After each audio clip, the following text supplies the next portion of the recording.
Martinho Lutero, o grande reformador, 1483-1546. No cárcere, sentenciado pelo Papa a ser queimado vivo, João Hus disse: podem matar o ganso.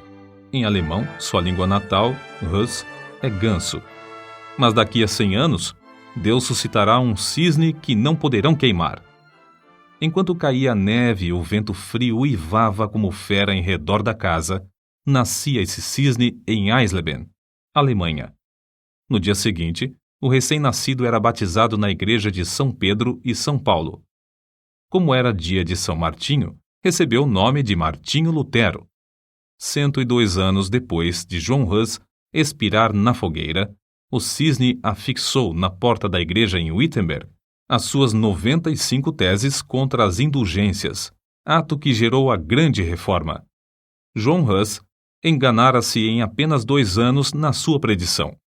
Para dar o valor devido à obra de Martinho Lutero, é necessário conhecer algo das trevas e confusão dos tempos em que nasceu. Calcula-se que, pelo menos, 1 milhão de albigenses foram mortos na França a fim de cumprir a ordem do Papa de que esses hereges fossem cruelmente exterminados. Wycliffe, a estrela da alva da Reforma, traduzira a Bíblia para a língua inglesa. João Hus, discípulo de Wycliffe, morrera na fogueira, na Boêmia, suplicando ao Senhor que perdoasse os seus perseguidores. Jerônimo de Praga, companheiro de Hus, e também erudito, sofrera o mesmo suplício, cantando hinos nas chamas até o último suspiro. João Essália, notável pregador de Erfurt, fora preso por ensinar que a salvação é pela graça. Seu frágil corpo fora metido entre ferros, onde morreu 4 anos antes do nascimento de Lutero. Na Itália, 15 anos depois de Lutero nascer, Savonarola, homem dedicado a Deus e fiel pregador da palavra, foi enforcado e seu corpo reduzido a cinzas, por ordem da Igreja Romana. Em tempos assim, nasceu Martinho Lutero. Como muitos dos mais célebres entre os homens, era de família pobre. Dizia ele: sou filho de camponeses. Meu pai, meu avô e meu bisavô eram verdadeiros camponeses. A isso acrescentava: há tanta razão para vangloriarmos-nos de nossa ascendência quanto há para o diabo se orgulhar da sua linhagem angélica. Para vestir, alimentar e educar seus 7 filhos, os pais de Martinho esforçavam-se incansavelmente. O pai trabalhava nas minas de cobre, a mãe, além do serviço doméstico, trazia lenha às costas da floresta. Os pais não somente se interessavam pelo desenvolvimento físico e intelectual dos filhos, mas também pelo espiritual. Quando Martinho chegou à idade de compreender, seu pai ensinou-o a ajoelhar-se ao lado da sua cama à noite e rogava a Deus que fizesse o menino lembrar-se do nome de seu Criador. Eclesiastes, capítulo 12, versículo 1. Sua mãe era sincera e devota. Ensinou seus filhos a considerar todos os monges como homens santos e a sentir todas as transgressões dos regulamentos da Igreja como transgressões das leis de Deus. Martinho aprendeu a recitar os 10 mandamentos e a oração do Pai Nosso, a respeitar a Santa Sé na distante e sagrada Roma e a olhar, tremendo, para qualquer osso ou fragmento de roupa que tivesse pertencido a algum santo. A base da sua religião formava-se mais em que Deus é um juiz vingativo do que um amigo de crianças. Mateus, capítulo 19, versículos 13 ao 15. Quando já adulto, Lutero escreveu: estremecia e tornava-me pálido ao ouvir alguém mencionar o nome de Cristo, porque fui ensinado a considerá-lo como um juiz encolerizado. Fomos ensinados que devíamos, nós mesmos, fazer propiciação por nossos pecados, que não podemos fazer compensação suficiente por nossa culpa, que é necessário recorrer aos santos dos céus e clamar a Maria para desviar de nós a ira de Cristo. O pai de Martinho, satisfeitíssimo pelos trabalhos escolares do filho, na vila onde morava, mandou-o, aos 13 anos, para a escola franciscana na cidade de Magdeburgo. O moço apresentava-se frequentemente no confessionário, onde o padre lhe impunha penitências e o obrigava a praticar boas obras para obter a absolvição. Esforçava-se incessantemente para adquirir o favor de Deus pela piedade, desejo esse que o levou mais tarde à vida em convento. Para conseguir a sua subsistência em Magdeburgo, Martinho era obrigado a esmolar pelas ruas, cantando canções de porta em porta. Seus pais, achando que em Eisenach passaria melhor, mandaram-no estudar nessa cidade, onde moravam parentes de sua mãe. Esses parentes, porém, não auxiliaram, e o moço continuou a mendigar o pão. Quando estava a ponto de abandonar os estudos e começar a trabalhar com as mãos, certa senhora de recursos, Dona Úrsula Cota, atraída por suas orações na igreja e comovida pela humilde maneira de receber quaisquer restos de comida nas portas das casas, acolheu-o entre a família. Pela primeira vez, Lutero experimentara fartura. Mais tarde, ele referiu-se a Eisenach como a cidade bem amada. Quando Lutero se tornou famoso, recebeu em sua casa, em Wittenberg, um dos filhos da família Cotta, que cursava naquela cidade. Domiciliado na casa da sua extremosa mãe adotiva, Dona Úrsula, Martinho desenvolveu-se rapidamente, recebendo uma sólida educação. Seu mestre, João Trebúnius, era homem culto e de métodos esmerados. Não maltratava os alunos como os demais mestres. Conta-se que, ao encontrar os moços da sua escola, cumprimentava-os tirando o chapéu, porque ninguém sabia quais seriam dentre eles os doutores, regentes, chanceleres e reis. O ambiente da escola e no lar era-lhe favorável para produzir um caráter forte e inquebrantável, tão necessário para enfrentar os mais temíveis inimigos de Deus. Martinho Lutero era mais sóbrio e devoto que os demais rapazes da sua idade.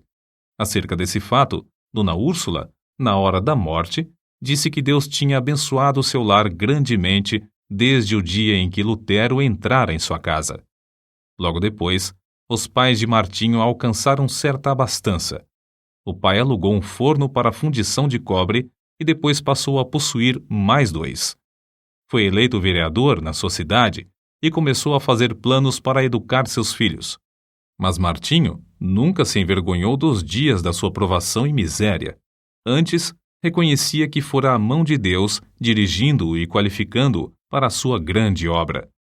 Como poderia alguém, depois de homem feito, encarar fiel e destacadamente as vicissitudes da vida, se não aprendesse por experiência enquanto jovem? Aos 18 anos, Martinho ansiava estudar numa universidade. Seu pai, reconhecendo a idoneidade do filho, enviou-o a Erfurt, o centro intelectual do país, onde cursavam mais de 1.000 estudantes. O moço estudou com tanto afinco que, no fim do 3º semestre, obteve o grau de bacharel em filosofia. Com a idade de 21 anos, alcançou o 2º grau acadêmico e o de doutor em filosofia. Os estudantes, professores e autoridades prestaram-lhe significativa homenagem. Havia, dentro dos muros de Erfurt, 100 prédios que pertenciam à igreja, inclusive 8 conventos. Havia também uma importante biblioteca que pertencia à universidade, e ali Lutero passava todo o tempo de que podia dispor. Sempre suplicava fervorosamente a Deus que o abençoasse nos estudos. Dizia ele: orar bem é a melhor parte dos estudos. Acerca dele, escreveu certo colega: cada manhã ele precede seus estudos com uma visita à igreja e uma prece a Deus.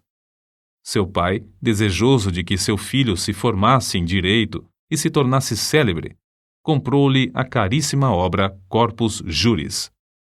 Mas a alma de Lutero suspirava por Deus, acima de todas as coisas. Vários acontecimentos influenciaram-no a entrar para a vida monástica, passo que entristeceu profundamente seu pai e horrorizou seus companheiros de universidade. Primeiro, achou na biblioteca o maravilhoso livro dos livros, a Bíblia completa, em latim.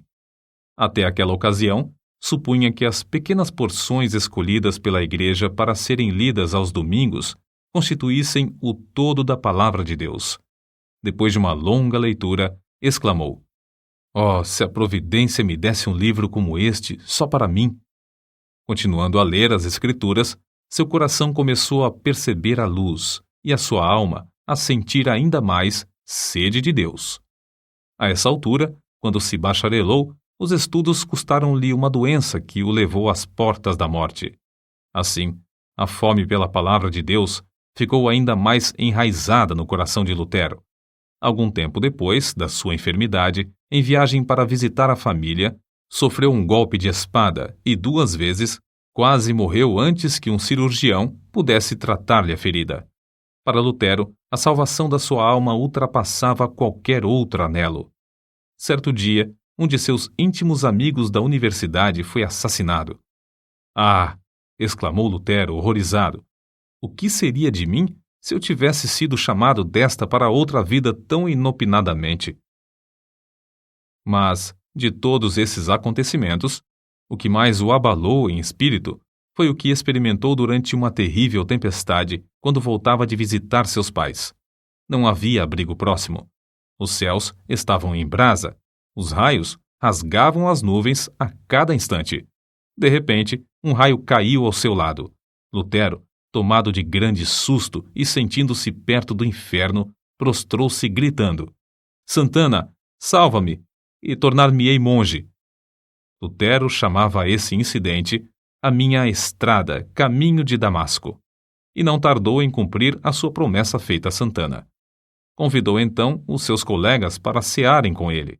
Depois da refeição, enquanto eles se divertiam com palestras e música, repentinamente anunciou-lhes que dali em diante poderiam considerá-lo como morto, pois ia entrar para o convento.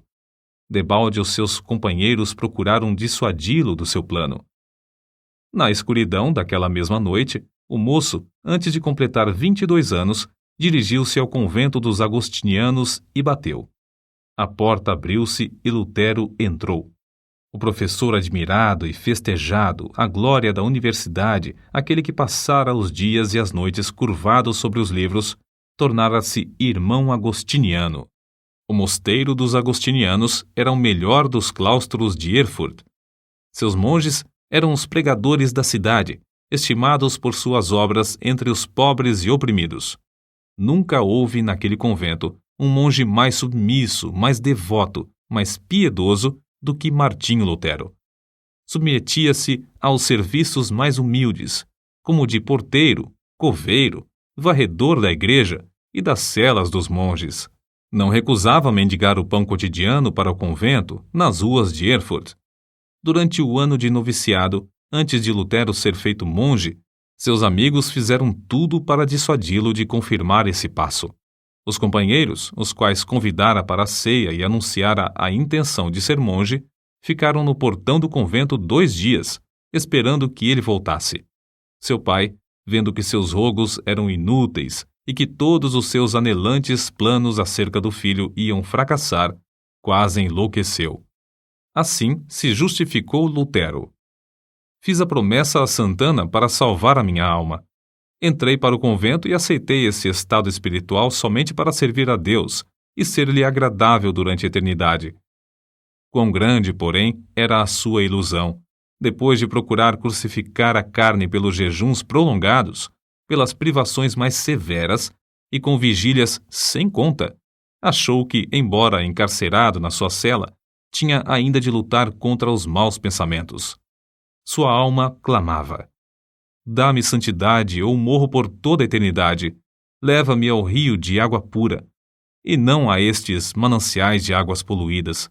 Traze-me as águas da vida, que saem do trono de Deus. Certo dia, Lutero achou na biblioteca do convento uma velha Bíblia, latina, presa à mesa por uma cadeia. Achara, enfim, um tesouro infinitamente maior que todos os tesouros literários do convento. Ficou tão embevecido que, durante semanas inteiras, deixou de repetir as orações diurnas da ordem. Então, despertado pelas vozes da sua consciência, arrependeu-se de seu desleixo. Era tanto o remorso que não podia dormir. Apressou-se a reparar o seu erro. Fê-lo com tanto anseio que não se lembrava de alimentar-se. Então, enfraquecidíssimo por tantos jejuns e vigílias, sentiu-se oprimido pelas apreensões até perder os sentidos e cair por terra. Aí os outros monges o acharam, admirados novamente de sua excepcional piedade. Lutero somente voltou a si depois de um grupo de coristas o haver rodeado, cantando. A suave harmonia penetrou-lhe o coração e despertou o seu espírito. Ainda assim, lhe faltava a paz perpétua para a alma. Ainda não havia ouvido cantar o coro celestial. Glória a Deus nas alturas, paz na terra, boa vontade para com os homens. Nessa altura, o vigário-geral da ordem agostiniana, Staupitz, visitou o convento. Era homem de grande discernimento e devoção enraizada. Compreendendo logo o problema do jovem monge, ofereceu-lhe uma Bíblia na qual Lutero leu que o justo viverá da fé. Por quanto tempo tinha ele anelado! Oh, se Deus me desse um livro destes só para mim! Agora ele o possuía. Na Bíblia achou grande consolação, mas a leitura não podia completar-se em um dia. Ficou mais determinado do que nunca a alcançar paz para a sua alma, na vida monástica, jejuando e passando noites a fio sem dormir. Gravemente enfermo, exclamou: os meus pecados, os meus pecados! Apesar de sua vida ter sido livre de manchas, como ele afirmava e outros testificavam, sentia sua culpa perante Deus, até que um velho monge lembrou-lhe uma palavra do credo: creio na remissão dos pecados. Viu então que Deus não somente perdoara os pecados de Daniel e de Simão Pedro, mas também os seus. Pouco tempo depois desses acontecimentos, Lutero foi ordenado padre. A primeira missa que celebrou foi um grande evento. O pai, irreconciliável desde o dia em que o filho abandonara os estudos de advocacia, assistiu à primeira missa de Lutero, vindo a cavalo de Mansfield, com uma boa oferta para o convento, acompanhado de 25 amigos. Depois de completar 25 anos de idade, Lutero foi nomeado para a cadeira de filosofia em Wittenberg, para onde se mudou a fim de viver no convento da sua ordem. Sua alma, porém, anelava pela palavra de Deus e pelo conhecimento de Cristo. No meio das ocupações do professorado, dedicou-se ao estudo das Escrituras e, no primeiro ano, conquistou o grau de bacalaureus ad Bíblia. Sua alma ardia com o fogo dos céus. De todas as partes acorriam multidões para ouvir os seus discursos, os quais fluíam abundante e vivamente do seu coração, sobre as maravilhosas verdades reveladas nas Escrituras. Um dos mais afamados professores de Leipzig, conhecido como Luz do Mundo, disse: este frade há de envergonhar todos os doutores. Há de propalar uma doutrina nova e reformar toda a igreja, porque ele se baseia na palavra de Cristo, palavra à qual ninguém no mundo pode resistir e que ninguém pode refutar, mesmo atacando-a com todas as armas da filosofia. Um dos pontos iluminantes da biografia de Lutero é a sua visita a Roma. Havia surgido uma disputa renhida entre 7 conventos dos agostinianos, os quais decidiram deixar os pontos de dissidência para o Papa resolver. Lutero, sendo o homem mais hábil e eloquente, além de altamente apreciado e respeitado por todos os que o conheciam, foi escolhido para representar o seu convento em Roma. Fez a viagem a pé, acompanhado de outro monge. Nesse tempo, Lutero ainda continuava a dedicar-se fiel e inteiramente à Igreja Romana.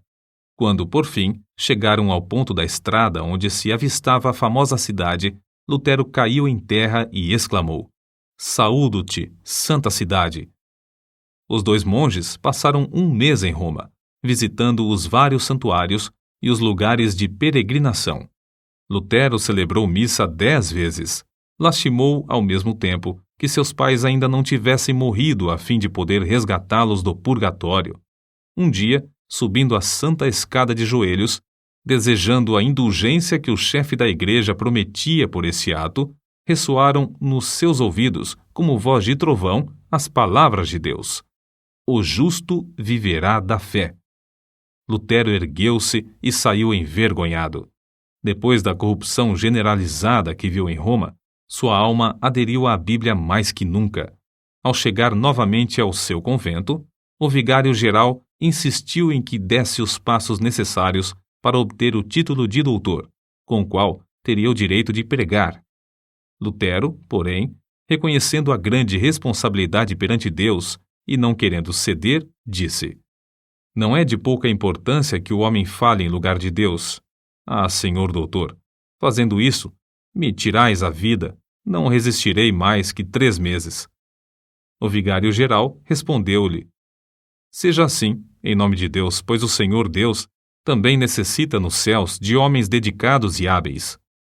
O coração de Lutero, elevado à dignidade de doutor em teologia, abrasava-se ainda mais do desejo de conhecer as Sagradas Escrituras e foi nomeado pregador da cidade de Wittenberg. Os livros que estudou e as margens cheias de anotações que escreveu em letras miúdas servem aos eruditos atuais como exemplo de como cuidadosa e minuciosamente estudava tudo em ordem. Acerca da grande transformação da sua vida nesse tempo, ele mesmo escreve: desejando ardentemente compreender as palavras de Paulo, comecei o estudo da Epístola aos Romanos. Porém, logo no primeiro capítulo, consta que a justiça de Deus se revela no Evangelho. Versículos 16 e 17. Eu detestava as palavras "a justiça de Deus", porque, conforme foi ensinado, eu a considerava como um atributo do Deus Santo, que o leva a castigar os pecadores. Apesar de viver irrepreensivelmente como monge, a consciência perturbada me mostrava que era pecador perante Deus. Assim, odiava um Deus justo que castiga os pecadores. Senti-me ferido de consciência, revoltado intimamente. Contudo, voltava sempre para o mesmo versículo, porque queria saber o que Paulo ensinava. Depois de meditar sobre esse ponto durante muitos dias e noites, Deus, na sua graça, me mostrou a palavra: o justo viverá da fé. Vi então que a justiça de Deus, nesta passagem, é a justiça que o homem piedoso recebe de Deus, pela fé como dádiva. Dessa forma, a alma de Lutero saiu da escravidão. A respeito disso, ele mesmo escreveu: então, me achei recém-nascido e no paraíso. Todas as Escrituras tinham para mim outro aspecto.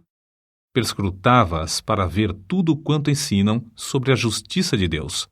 Antes, estas palavras eram-me detestáveis. Agora, as recebo com o mais intenso amor. A passagem me servia como a porta do paraíso. Depois dessa experiência, pregava diariamente. Em certas ocasiões, pregava até 3 vezes ao dia, conforme ele mesmo conta. O que o pasto é para o rebanho, a casa para o homem, o ninho para o passarinho, a penha para a cabra montês, o arroio para o peixe, a Bíblia é para as almas fiéis.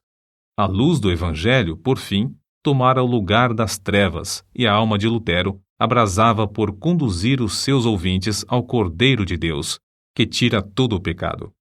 Lutero levou o povo a considerar a verdadeira religião, não como uma mera profissão ou sistema de doutrinas, mas como vida em Deus.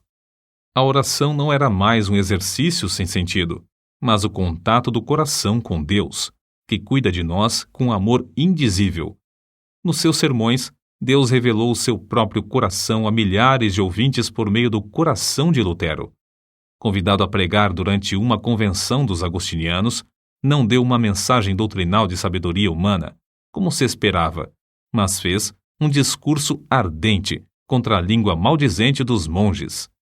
Os agostinianos, levados pela mensagem, elegeram-no diretor sobre 11 conventos. Lutero não somente pregava a virtude, mas praticava-a, amando verdadeiramente o próximo. Nesse tempo, a peste vinda do Oriente visitou Wittenberg. Calcula-se que a 1/4 do povo da Europa, inclusive a metade da população alemã, foi ceifada pela morte. Quando professores e estudantes fugiram da cidade, instaram que Lutero fugisse também. Porém, ele respondeu: para onde hei de fugir? O meu lugar é aqui. O dever não me permite ausentar-me do meu posto até que aquele que me mandou para aqui me chame. Não que eu deixe de temer a morte, mas espero que o Senhor me dê ânimo. Assim, ele ministrava à alma e ao corpo do próximo durante esse tempo de aflição e angústia. A fama do jovem monge espalhou-se até longe. Entretanto, sem o perceber, enquanto trabalhava incansavelmente para a igreja, já havia deixado o rumo liberal que ela seguia em doutrina e prática. Em outubro de 1517, Lutero afixou à porta da igreja do castelo, em Wittenberg, as suas 95 teses, cujo teor resume-se em que Cristo requer o arrependimento e a tristeza pelo pecado, e não a penitência. Lutero as afixou para um debate público, na porta da igreja, como era costume nesse tempo. Mas as proposições, escritas em latim, foram logo traduzidas para o alemão, holandês e espanhol. Antes de decorrido um mês, para surpresa de Lutero, já estavam na Itália fazendo estremecer os alicerces do velho edifício de Roma. Foi do ato de pregar em lugar público as 95 teses que nasceu a Reforma, isto é, que tomou forma o grande movimento de almas que em todo o mundo ansiavam voltar para a fonte pura, a palavra de Deus. Contudo, Lutero não tencionara atacar a Igreja Romana. Antes, pensou em fazer a defesa do Papa contra os vendedores de indulgências. Em agosto de 1518, Lutero foi chamado a Roma para responder a uma denúncia de heresia. Frederico, entretanto, um dos que o elegeram para assumir a direção dos conventos, não consentiu que fosse levado para fora do país. Sendo assim, foi intimado a apresentar-se em Augsburgo. Eles te queimarão vivo, insistiram seus amigos. Lutero, porém, respondeu resolutamente: se Deus sustenta a causa, ela será sustentada.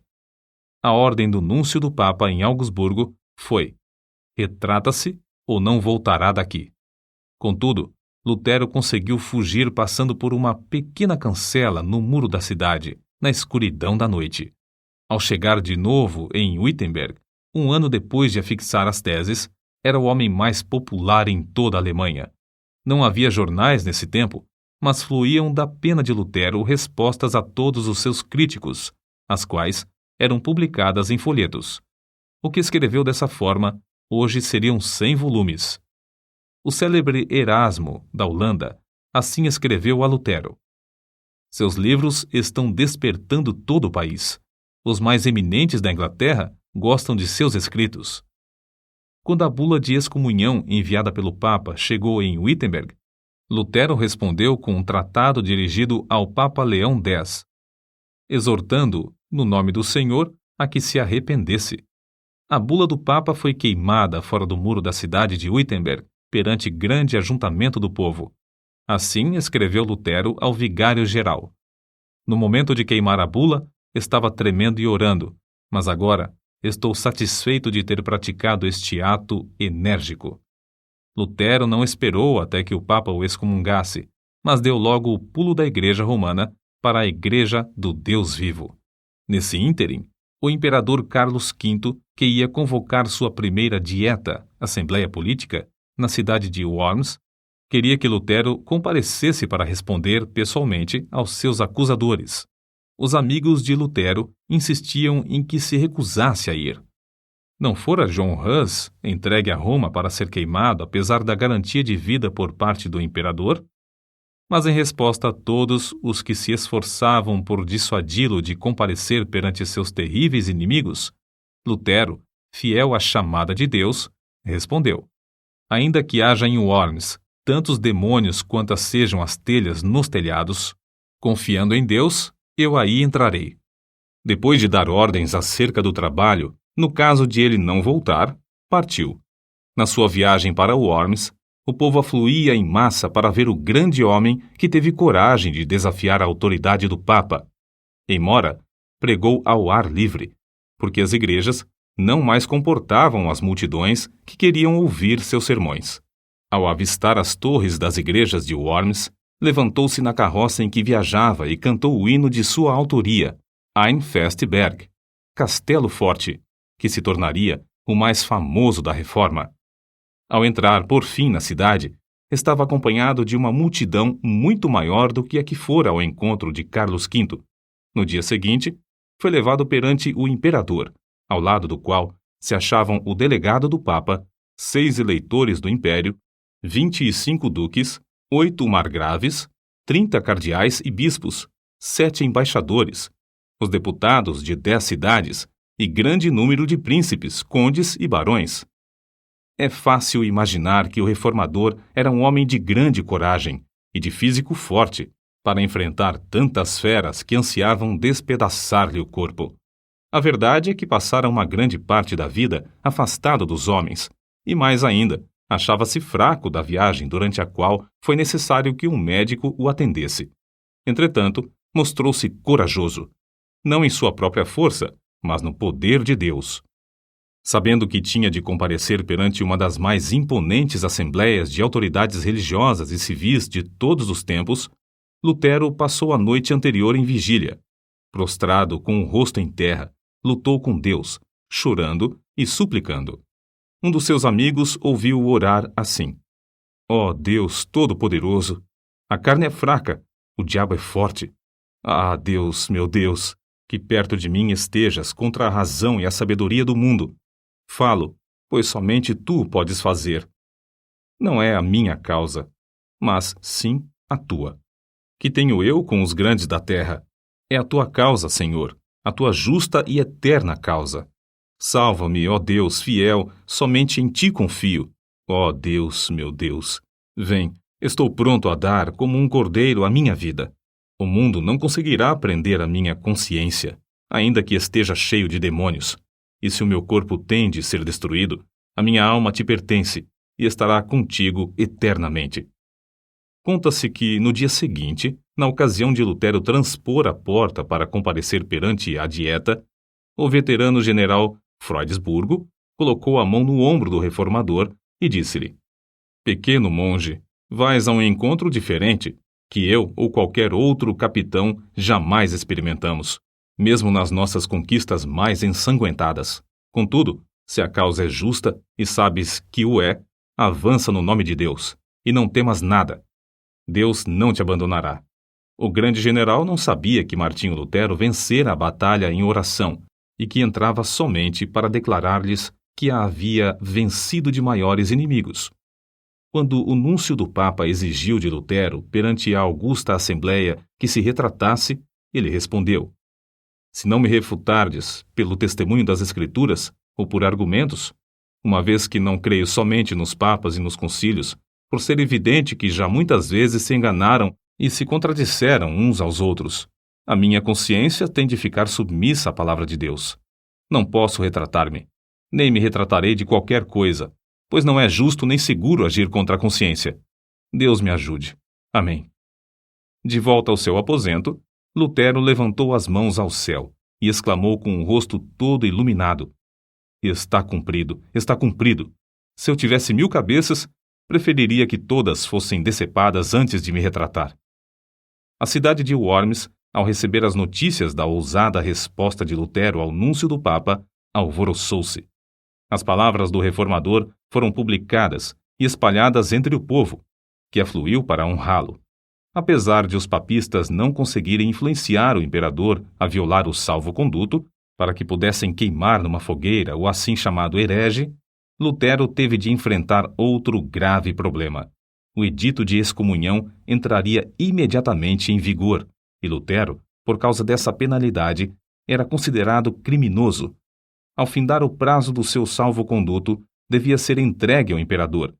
Todos os seus livros deviam ser apreendidos e queimados, e o ato de ajudá-lo, de qualquer maneira, era também considerado crime capital. Mas para Deus é fácil cuidar dos seus filhos. Lutero, regressando a Wittenberg, foi repentinamente rodeado num bosque por um bando de cavaleiros mascarados, que depois de despedirem as pessoas que o acompanhavam, conduziram-no alta noite ao castelo de Wartburgo, perto de Eisenach. Isto foi um estratagema do príncipe da Saxônia para salvar Lutero dos inimigos que planejavam assassiná-lo antes de chegar à casa. No castelo, Lutero passou muitos meses disfarçado. Usou o nome de Cavaleiro Jorge e foi tido como morto.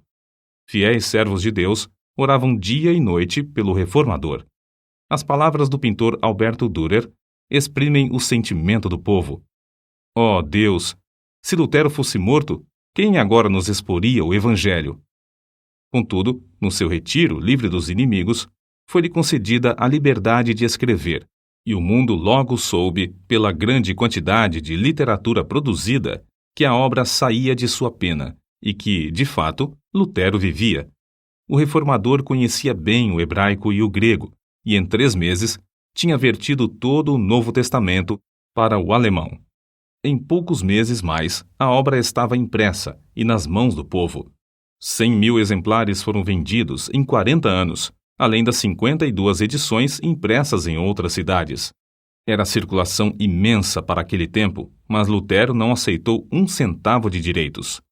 A maior obra de toda a sua vida, sem dúvida, fora a de dar ao povo alemão a Bíblia na sua própria língua, depois de seu retorno a Wittenberg.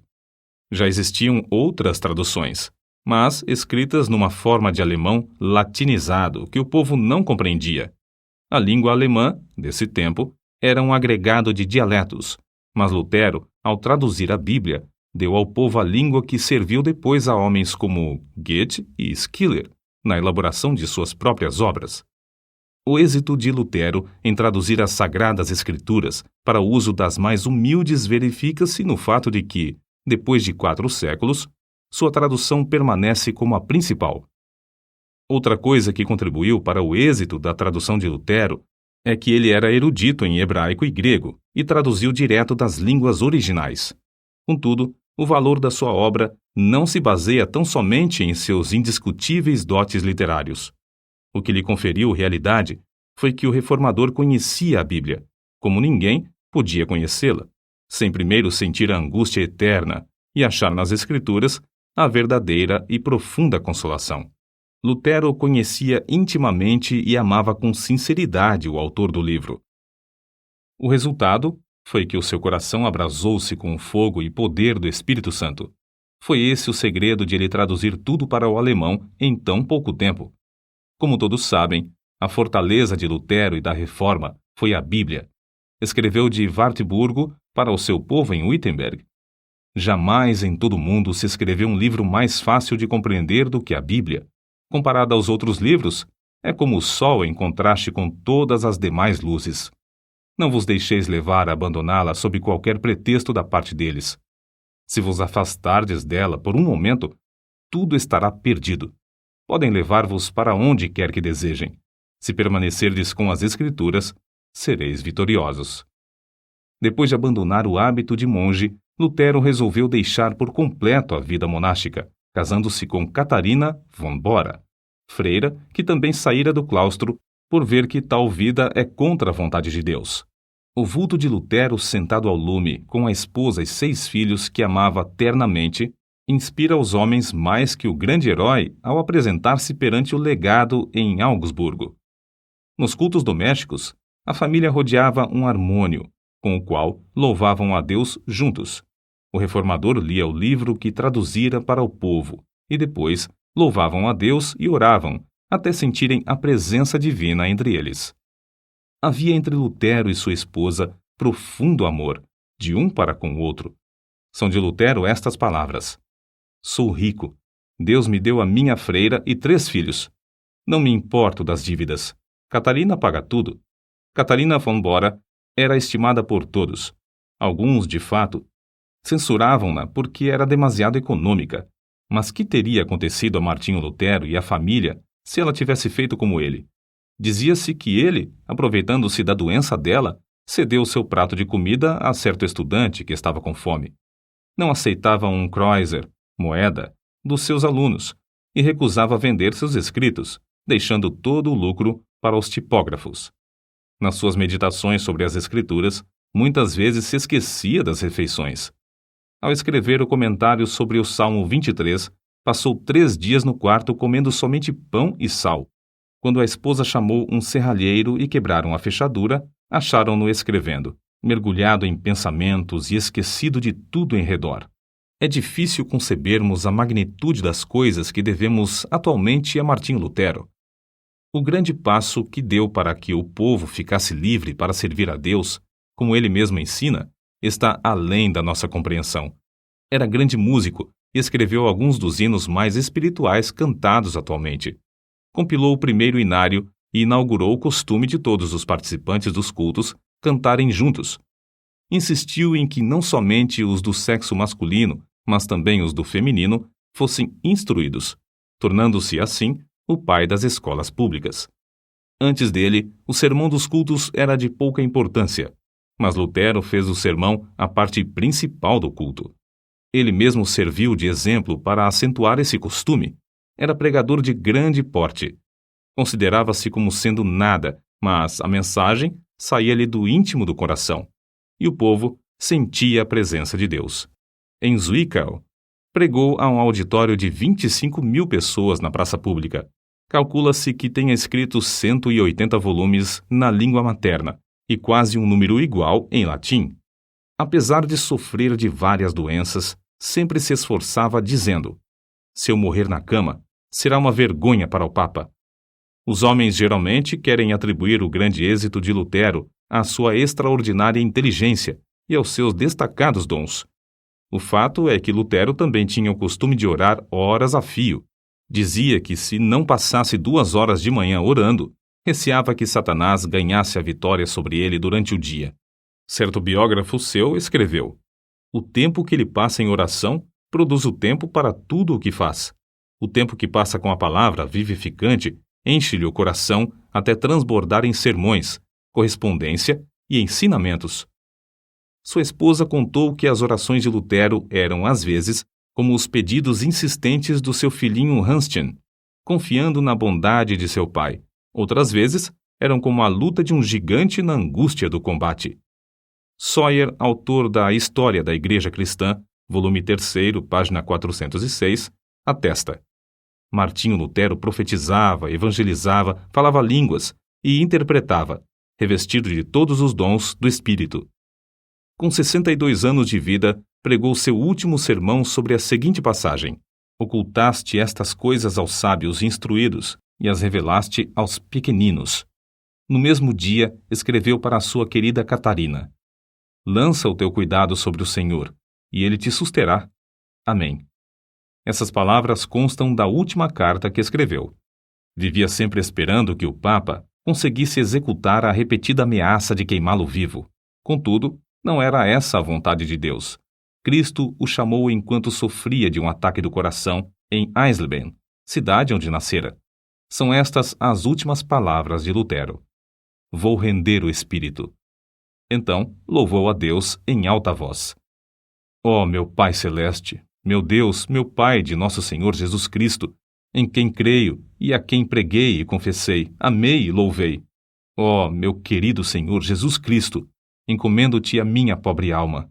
Ó meu Pai Celeste, em breve tenho de deixar este corpo, mas sei que ficarei eternamente contigo e que ninguém me pode arrebatar das tuas mãos.